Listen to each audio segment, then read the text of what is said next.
Hey, what is up, guys? Pine Belt Beer Reviews back here again with you today for another one. And this one that I have here today is Straight to Ales, Brother Joseph's uh, Belgian Dubel Double. I think it's Dubel, but yeah, I've actually had this one once before. As you can see, it's just in a 12-ounce can. These ones, I don't think they have these in bottles. I think most of their beers are in cans, and on tap too. But yeah, this one I've had last month. I had it once before. I was at the Hattiesburg Craft Beer Festival in Mississippi and had it there. So yeah, I believe it's 8% ABV. Gets a 3.7 on Untappd and gets an 85 on Beer Advocate, which is a very good score. The bros haven't looked at it. I do remember when I had it. While being it was a craft beer festival, of course, I had tried a bunch of others before this one, but I do remember that I did quite like it. I did like it quite a bit, so it'll be nice to kind of actually have it pour it into a glass. This is just like a little snifter. Actually got from Southern Prohibition in Hattiesburg, Mississippi. This is like their tasting glasses that they give you if you go and you get to take the glass home, which is cool. Which is for their Lazarus, which I also believe was a Belgian Dubel, or it could have been just an Abbey Ale type of thing. But anyway, let's go ahead and get this poured into here. I'm not going to really worry about trying to form any head with it because I figure it's probably not going to.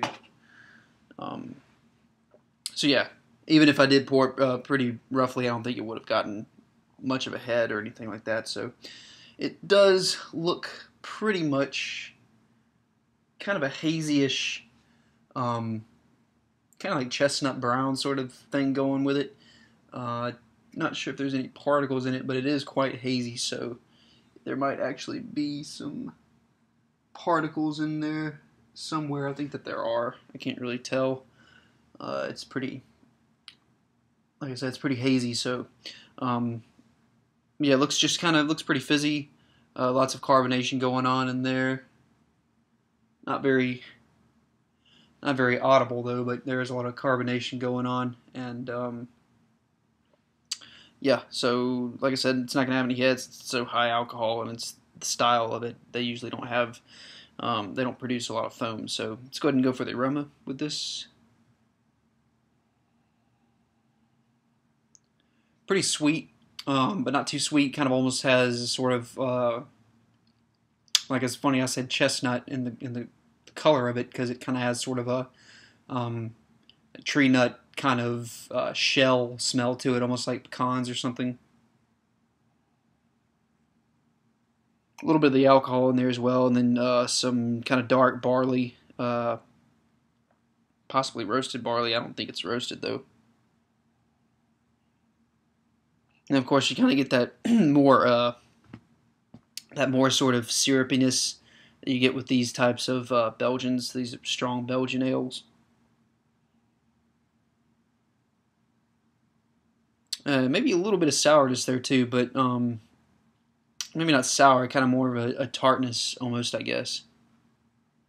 And then kind of a leathery, sort of woody kind of aroma too. That woody kind of, that woodiness might be synonymous with that sort of tree nut kind of shell, like pecan shells or something like that. So yeah, it smells nice. Let's go ahead and go for the taste on it.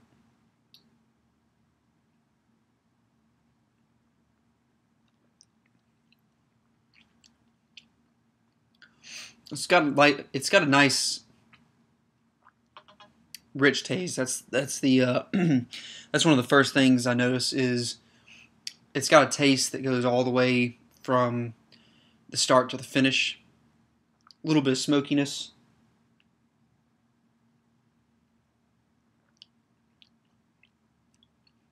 You get those sort of darker malts in there. Even a little bit of that, like I said, that kind of pecan shell type of flavor in there too.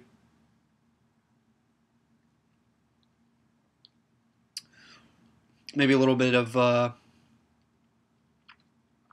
not molasses, kind of like a molasses type of flavor. It's almost kind of similar to, even though I don't think that they're the same style, but it's kind of similar to Wasatch Brewing Company's Devastator. I think it was a double bock, I believe. Yeah, it's I think they're two different styles, but it has almost a sort of similar flavor to that Wasatch Brewing Company's Devastator. It's like Devastator, like with an O instead of an E, I think.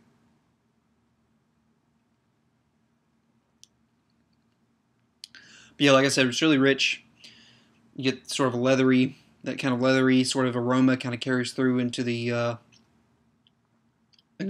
flavor, as well as that kind of pecan shell note in the aroma. And then, like I said, from start to finish, it's got a really sort of rich flavor that goes to. It's kind of odd though because it's rich yet it's also a little subtle. It's not like you drink and it's like, oh, it's too rich. It's more of a more palatable kind of richness. I mean, it's not hard to go back for a second sip on it.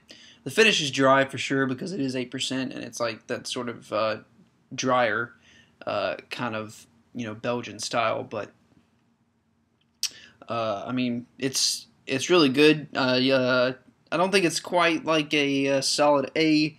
I definitely have had some Belgian styles, especially Duvel's, that were a little bit more complex than this.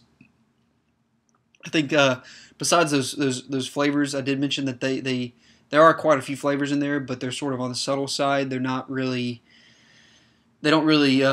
come out with as much intensity as I think they could.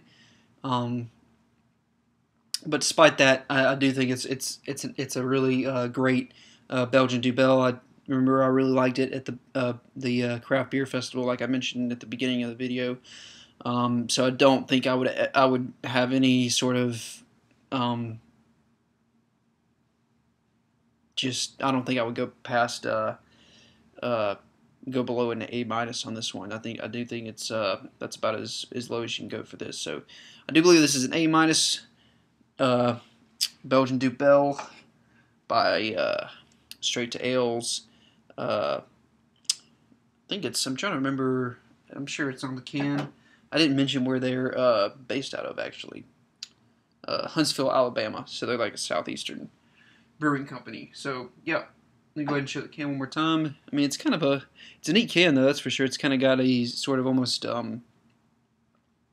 like the kind of church kind of window type of thing going on with it that you see in kind of the more older historical churches rather than like the sort of more modern ones. But Brother Joseph's Belgian Duvel once again from Straight to Ale.